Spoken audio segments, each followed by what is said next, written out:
ভগবান শ্রীকৃষ্ণ বন্ধুকে আলিঙ্গন দিয়েছে, যতনে করে ধরে নিয়ে গিয়ে স্বর্ণ সিংহাসনে বসিয়েছে।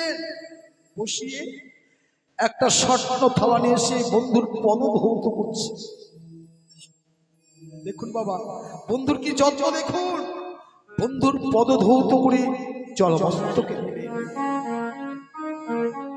খুব হরি বল হরি বল হরি বল।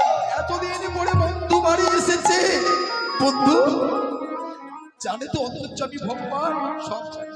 বন্ধু তুমি আমার জন্য কিছু মনে সুদামা বলতে পারছে, চোখের জলে বুকে ভেসে যাচ্ছে, বলছে বন্ধু আমার তো আনার মতো অবস্থা কিছু নেই, আমি কিছু আনি না।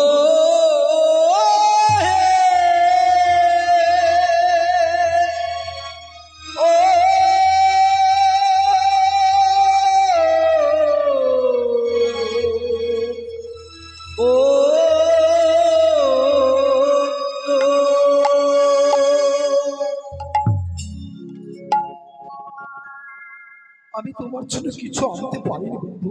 চিড়ে কোটা চোখের জলে চিড়া ভিজে বগলের চাপা দিয়ে রেখে দিয়েছে। লজ্জায় বের করতে পারছো না বন্ধুর কাছে। বলছে বন্ধু মিথ্যে কথা বলছো, বলো না কি বলছো। বলছে না তোমার বগলে ওটা কি আর লুকাতে পারবো না। যদিও একবার হাত দিয়ে টেনে নিল, আবার প্রাণীগুলিতে গিয়ে আমার কেড়ে নিল। বলছে দাও তা দেখো আমার বন্ধু কত ভালো, দেখো আমার জন্য চিড়ে এনেছে, আবার আমার খেতে কষ্ট হবে বলে চিড়ে ভিজিয়ে নিয়ে এসেছে। তাও দাও দু খাবার খেলে তোমার মুখে দিয়েছে। এমন সময় সত্য মামা সমঝে না আর খেতে দিলেন না। সেই যে চিড়ে বাবা আধে খাওয়া হয়ে গেছে, সেই চিড়ে বলে ঠিক আছে আমি তো খেলাম, এই যে চিড়ে থাকবে। আগত কলিযুগে যখনই গৌর হরি রূপে জন্মগ্রহণ করবে, তখন গৌর হরির সেবায় এই মালসা ভোগ, এই চিড়েই একদিন মালসা ভোগ হবে। দেখবেন মালসা ভোগ কয়টি দেয়? 7টি। কার? 5টি হচ্ছে পঞ্চতত্ত্বের, পঞ্চবৈষ্ণবের 5টি, আর একটা হচ্ছে গুরু, একটা হচ্ছে গোবিন্দের, 7টি। এই 7টি বৈষ্ণবের শেষ নয় বাবা, 64 মাহান্তর কথা আছে। তাহলে এই তো হলো 5টি, তাহলে 64 মাহান্ত কি? দেখো বৃন্দাবনের শ্রীমতী রাধারানী অষ্টসখী ছিল, প্রত্যেকেই জানে। অষ্টসখী দিয়ে কি হয়েছে জানেন? দেখুন আজকে প্রত্যেক মেয়েরাই কি করেছেন, মমতার আদেশে একটা করে হরিনাম করেছেন, তাই তো। ওর অষ্টসখী ছিল, ওই অষ্টসখীরা এক একটা সখী 8টি করে আরো সখী জোগাড় করে 8টি হরিনামে দল করেছে, 8টি। তাহলে 8 গণিত 8, 8টি করে দল, তাহলে 8 গণিত 8, 8 8 64।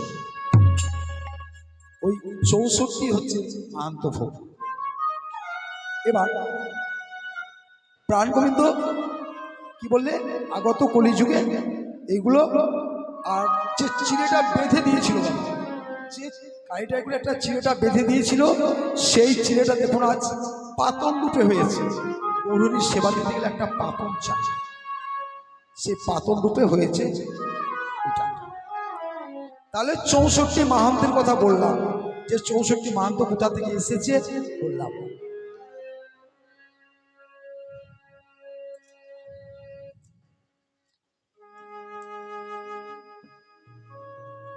আর কি আছে?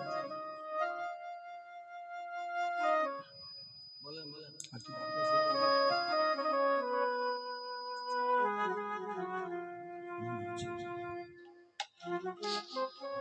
যা 64 মাহান্ত কথা হয়ে গেল, হরিনামের কথা হলো, শিবাস অঙ্গনে যে মালসা ভোগের কথা হলো। আর কি বাকি আছে গো? হরিবাসনে কি? হরিবাসন, হরিবাসন করে কি একটা কি গো আসছে না গো, যা হোক তো পরে বলছি, মনে পড়লে আমার নামটা মনে হচ্ছে না। ওটা কি হচ্ছে জানেন তো, যে নামটা মনে পড়ছে না, আমার সব মনে আছে কিন্তু ওই নামটা আমার মনে আসছে না। তো যাই হোক, ওটা গৌরহরিকে আহ্বান করা। হে গৌরহরি, তুমি এসো, আমরা যে অনুষ্ঠান কিছু আরম্ভ করছি, তুমি এসো। দেখবেন বাবা, যেখানে হরিবাসর হয়, কোনো ধর্মমূলক কাজ হয়, ভালো হয়, সেখানে একটা করে ধ্বজা ওড়ানো হয়। আমাদের যদিও দেয়নি, ভুল বলেছে, প্রতি অনুষ্ঠানে একটা করে ধ্বজা দিতে হয়। তাহলে এই ধ্বজা ওঠাতে গিয়ে জানতে হবে ধ্বজা ওঠাতে হলো। ব্রহ্মা যখন যজ্ঞ করলেন, একটা যজ্ঞ থেকে 24.5 পর্ব একটা বাঁশ উঠেছিল। আমার গান কিন্তু পড়ার বিষয় কিন্তু আজকে এইগুলো বলার জন্য, অন্য কিছু না। তো যাক, বাবা কোনো অসুবিধা নাই। তাহলে একটা সেই যজ্ঞের 24.5 পর্ব একটা বাঁশ উঠেছিল। 24.5 পাপ বাংলা কথায় যাকে বলছি। তাতে কি হলো জানেন? 9 পর্বে সারঙ্গ, 7 পর্বে কোদণ্ড, এই চন্দ্রধনু। 9 পর্বে সারঙ্গ, 7 পর্বে চন্দ্রধনু, 5 পর্বে কোদণ্ড, 3 পর্বে গান্ডীব্য, হাফ পর্বে হলো গোবিন্দের বাঁশি। তাহলে 24.5 পর্ব বাঁশের ভাঙানি হয়ে গেল। এইখানে পড়ে থাকলো কি?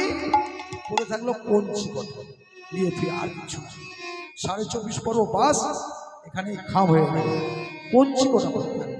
গোবিন্দ বললে এই কঞ্চি বিফলে যায়, এই কঞ্চিরও কাজ আছে। এই কঞ্চি থেকে হবে আগত কলিযুগে ধর্মীয় অনুষ্ঠানে যে ধ্বজা উঠবে, এই ধ্বজাই হচ্ছে কঞ্চির জন্মস্থান। ওই কঞ্চি থেকেই ধ্বজার জন্ম হয়েছে।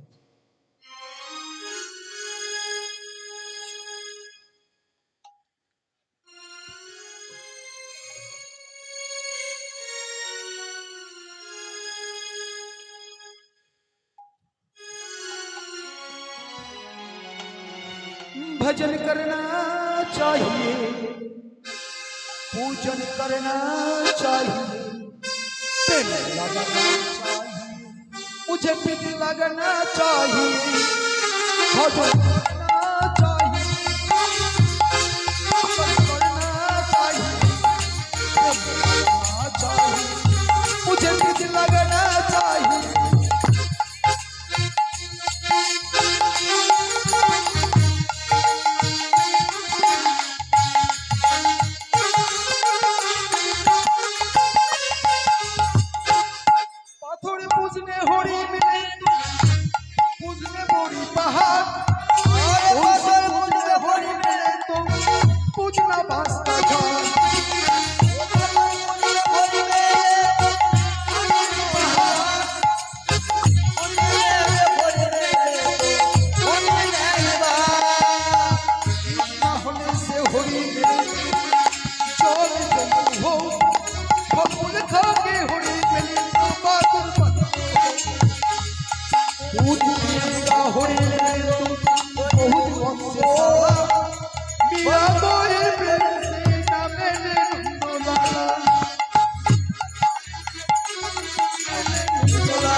ভজন করনা চাহিয়ে, পূজন করনা চাহিয়ে। মীরাবাই কি বললেন গো? মীরাবাই বললেন, ভগবানকে পেতে হলে ভজন পূজন কিছু করতে হবে না। ভজন পূজন করলে কখনো পাওয়া যাবে না ভগবানকে। ভগবানকে কি করতে হবে? ভগবানকে পেতে হলে ভগবানের সঙ্গে প্রেম করতে হবে, ভগবানের সঙ্গে প্রীতি করতে হবে, তবেই ভগবানকে পাওয়া যাবে। তাই বললে ভজন করনা চাইয়ে, পূজন করনা চাইয়ে, প্রেম লাগানা চাইয়ে, মুঝে প্রীত লাগানা চাইয়ে। ভগবানের সঙ্গে প্রেম করতে হবে। পাথর খুঁজতে হরি বেলে তো খুঁজতে বড়ি পাহাড়। বাবা, এই ছোট্ট ছোট্ট পাথরে পুজো করে যদি ভগবানকে পাওয়া যেত, তাহলে বড় বড় পাহাড় আছে, সেখানে পুজো করলে ভগবানকে যেত না। তুলসী পুজতে হরি বেলে তো পুজনাবাস কাজ। এই তুলসী গাছে পুজো করলে ভগবানকে পাওয়া যায়, পাশের ঝাড়ে পুজো করলে তাড়াতাড়ি পাওয়া যাবে। মীরাবাই বললেন, ভগবানের সঙ্গে প্রেম প্রীত করতে হবে। তাহলে প্রেম আর প্রীত কি আগে জানতে হবে। প্রেম কি, প্রীত কি? অতীন্দ্রিয় প্রীতি ইচ্ছা ধরে কামনা, ধরে কামনা, প্রীতি ইচ্ছা ধরে প্রেম না আরে প্রেম আত্মা সন্তুষ্ট হলে ভগবান সন্তুষ্ট হয় সন্তুষ্ট হই ইহার নামতে জানিব জানে বলে চাই। কি বললেন আত্মীয়দের প্রীতি ইচ্ছা ধরে কামনা কৃষ্ণদের প্রীতি ইচ্ছা ধরে প্রেম আত্মা সন্তুষ্ট হলে ভগবান সন্তুষ্ট হয় ইহার নামতে জানি হল ঈশ্বর। এটা আবার কেমন জিনিস হলো বলেন তো? দেখুন আমি একটা ছোট্ট করে গান গাই। আপনার বাড়িতে একটা মেহমান এসছে, কেউ এসছে লোক বেড়াতে, তো যা হোক একটা খুব ভালো মন্দ জিনিস করেছেন, আপনার স্বামীকেও খেতে দিয়েছেন তাকেও খেতে, খুব ছোট্ট করে বলে দিচ্ছি না, স্বামীকেও দিয়েছেন ওকেও দিয়েছেন, কিন্তু স্বামীর মন ভুলল না, আমি তো বাড়ি ওনার স্বামী, তো আমাকে একটু কম দিয়ে ওকে একটু ভালো দিলে পারতো, কিন্তু তা তো বউতে তা দেয়নি, বউতে স্বামীকেই বেশি করে দিয়েছে। স্বামী কি করলো জানেন, সেই এর বাটিটা পাল্টে নিয়ে ওকে দিল, ওরটা কেন ভালোটা ওকে দিল, তাহলে কি হলো ওর আত্মাটা শান্তি, খাইয়ে যদি আত্মা শান্তি না হয় সে খাওয়ার কোনো কাজ নেই। আর পীড়িত কাকে বলছে, ওরে ভাবিতে ভাবিতে বিধিয়া কচিতে বাড়িতে বেজে আলোটিতে ভাবিতে বিধিয়া কচিতে বাড়িতে বাড়িতে বেজে আলোটিতে ভাবিতে ভাবিতে বিধিয়া কচিতে বাড়িতে বাড়িতে বেজে আরে বদনে বদনে সুধারস পানে তাহাতে উপজিল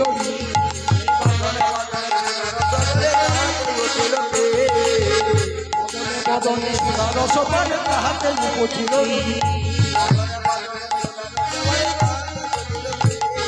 হৃদয়ে মিলন করণে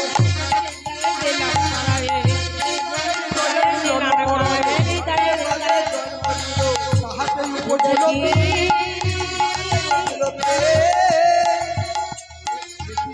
করু অতি মনোহর ইহার তুলনা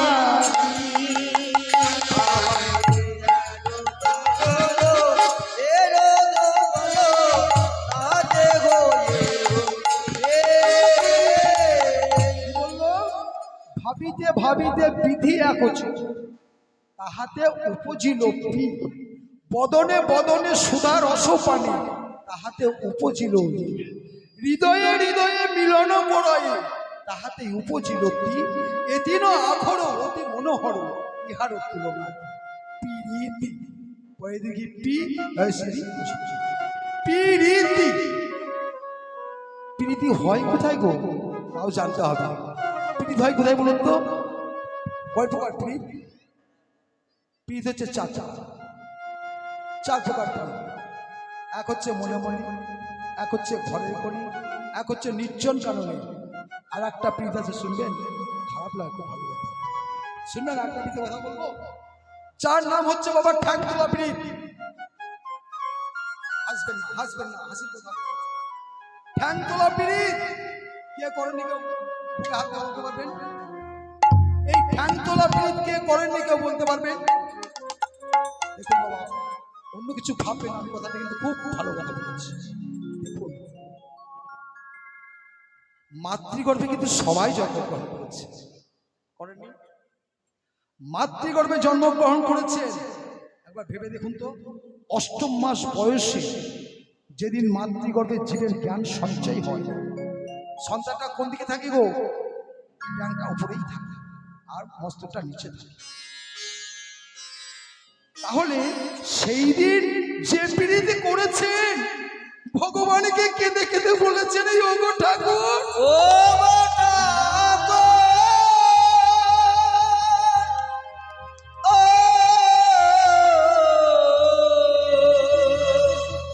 ও গো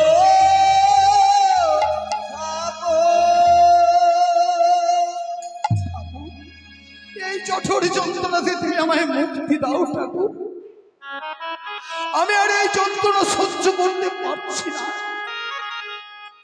আপনারা তো অনেকে খারাপ ভেবে নেবেন কথা, খুব অন্তর্জগতের কথা, খুবই ভালো কথা।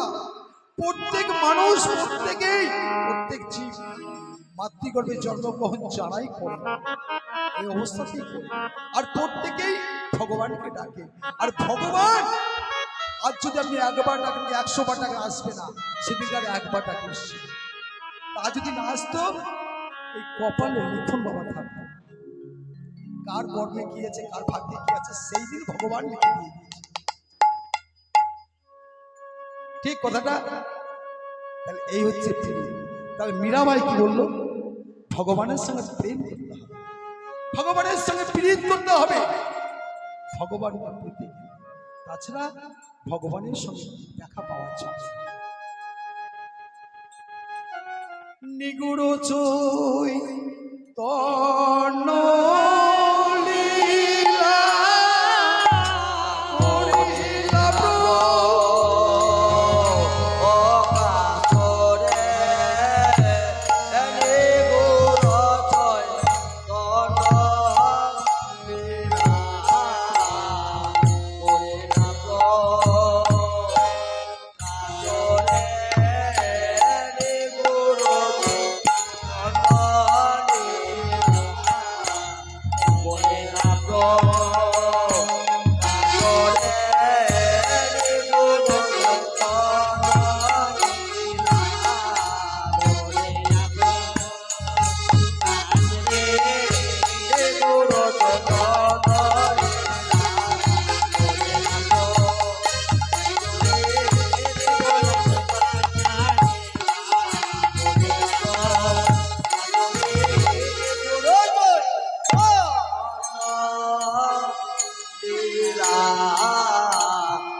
গুরু চৈতন্য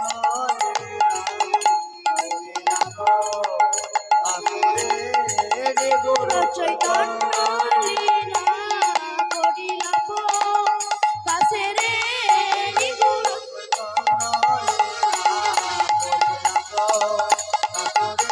তিনি গুরু চৈতন্য লীলা গুরু চৈতন্য লীলা রে গুরু চৈতন্য লীলা করিলাম কাতরে রে গুরু চৈতন্য লীলা করিলাম কাতরে রে গুরু চৈতন্য লীলা করিলাম কাতরে তিনি গুরু চৈতন্য লীলা করিলাম কাছে রে রে গুরু চৈতন্য লীলা করিলাম কাতরে রে গুরু চৈতন্য লীলা করিলাম কাছে রে গুরু চৈতন্য লীলা তিনি গুরু চৈতন্য লীলা করিলাম কাছে রে তিনি গুরু চৈতন্য লীলা করিলাম কাছে রে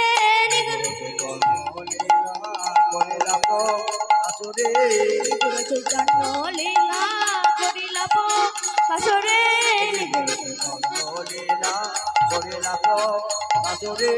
গুরু চৈতন্য লীলা করিলাম কাছে রে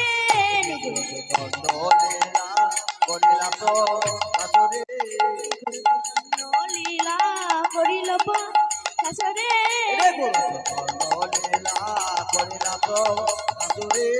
গুরু চৈতন্য লীলা করিলাম কাছে রে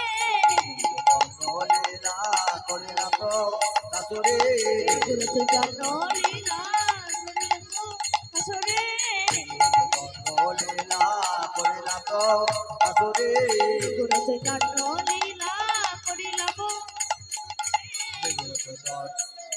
শ্রী গুরু চৈতন্য লীলা করিলাম কাতরে গুরু চৈতন্য লীলা করিলাম কাছে রে গুরু চৈতন্য লীলা করিলাম কাতরে গুরু চৈতন্য লীলা করিলাম কাছে রে